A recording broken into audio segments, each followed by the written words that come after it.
ओम श्री गुरुवे नमः।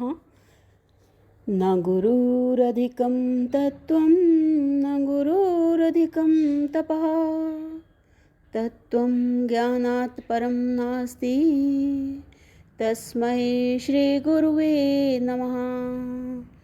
ओम शांति शांति शांति। ओम प्रणाम भगवान।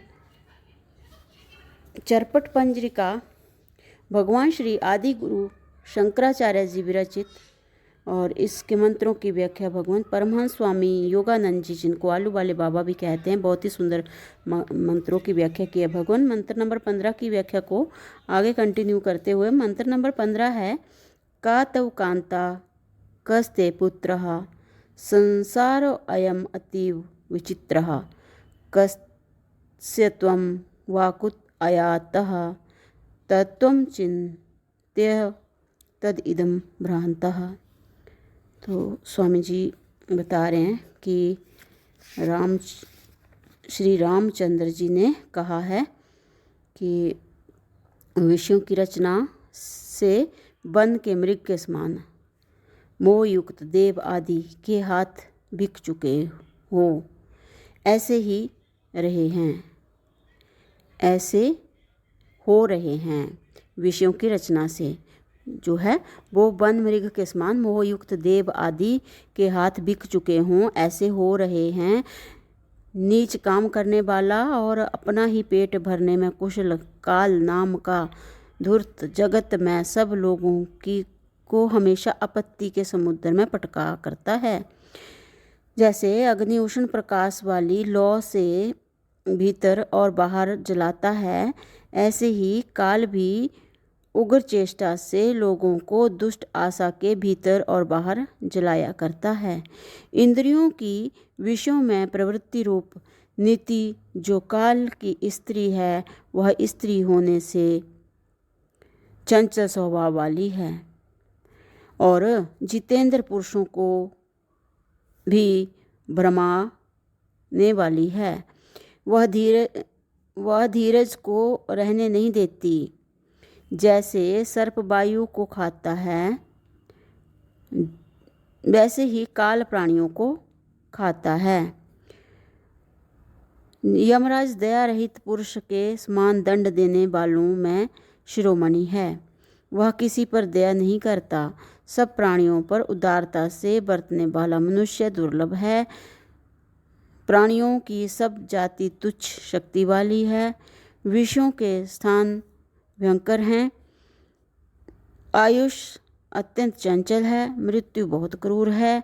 युवावस्था अति वेग से चली जाती है। बाल्यावस्था मोह में व्यतीत होती है।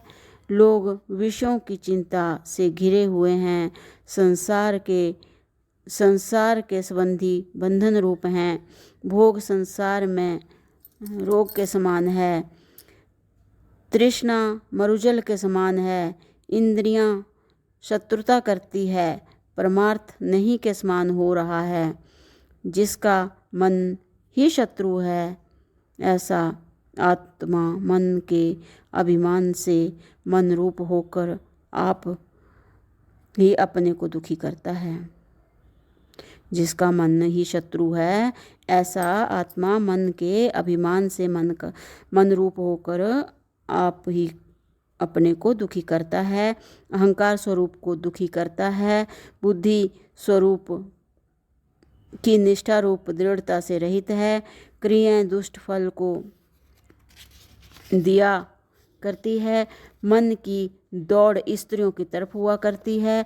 विषयों की इच्छाएं हुआ करती है। आत्मा का प्रकाश जानने में नहीं आता।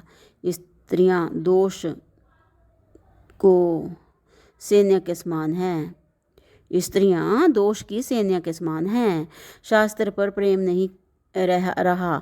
सत्य को असत्य समझते हैं। चित्त अहंकार में लगा हुआ है।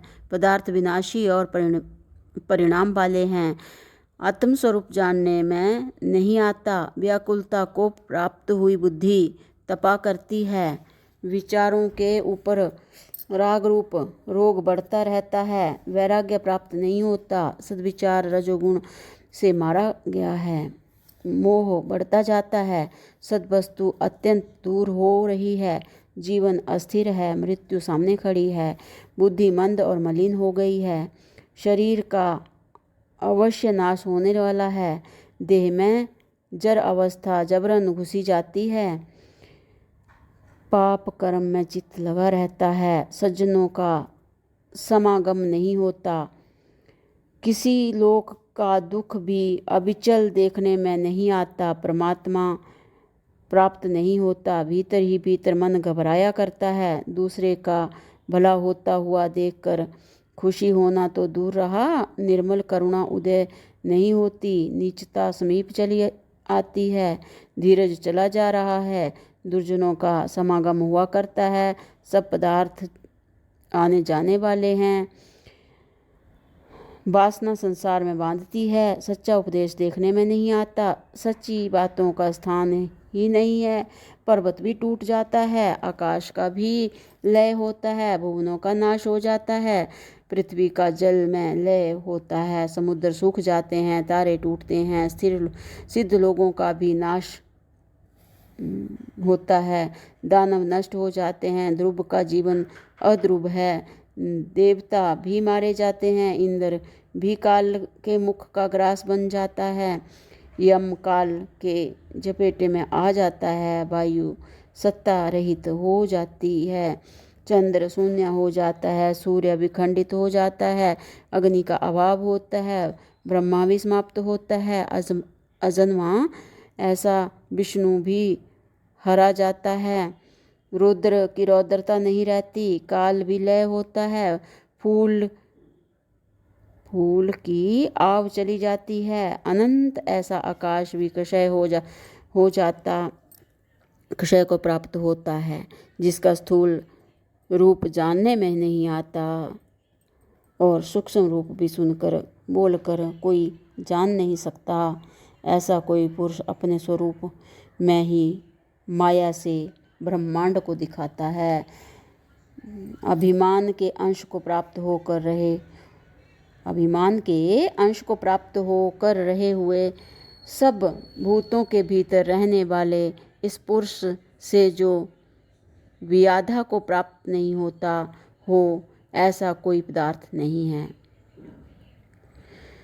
रथ में बैठे हुए पुरुष से रहित होकर जैसे रथ चलता है, रथ में बैठे हुए पुरुष से प्रेरित होकर रथ चलता है, इसी तरह यह पुरुष ही सूर्य को शिला पर्वत शिखादि प्रदेशों में जंगल के गोल पत्थर के समान हमेशा लुढ़काया करता है, जिसमें देव और दैत्यों का समूह रहा हुआ है, ऐसे भूगोल को उस पुरुष ने ही पके हुए अखरोट के छिलके के समान ज्योतिष चक्कर के चारों तरफ से लपेट लिया है, स्वर्ग में कल्पित देवताओं को, पृथ्वी में कल्पित मनुष्यों को और पाताल में कल्पित सर्पों को यह पुरुष एक संकल्प से ही जर्जरित कर देता है। तो भगवान इससे आगे जो है वो अगले सत्संग से कंटिन्यू करते हैं। प्रणाम भगवान। ओम शांति ही शांति ही शांति ही ओम।